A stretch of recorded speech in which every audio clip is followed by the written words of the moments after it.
Okay guys, today we're going to talk about these Anova Rock tank monitors that you've been receiving. Most of you have noticed that they look a little different, they install a little differently than what you're used to. So I just wanted to take a minute to show you how to put them together when you receive them in the box. So first off, you're going to get 3 pieces: the lead that goes from the monitor to the tank, the magnetic base,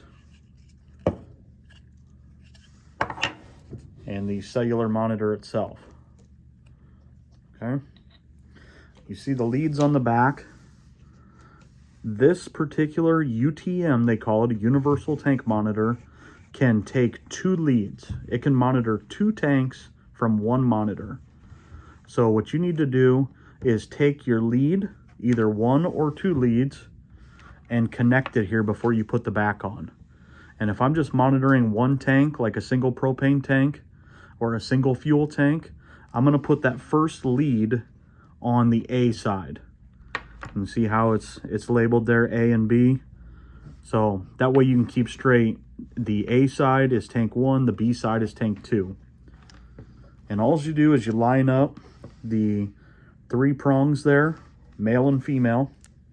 I'm not going to explain to you in this video how the male and female parts work. You can ask your parents about that. But just simply push it in here. It's got that weather seal on it, so it is kind of tight. Go ahead and get them lined up. Get it shoved down on there all the way.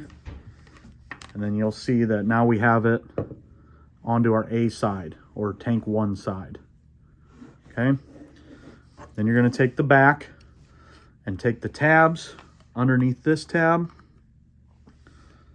just like so, and snap it into place. You hear it click, and you've got it put together. It's ready to be hooked up to your remote ready gauge on either a fuel tank or propane tank, magnet to the tank, and you're ready to install it.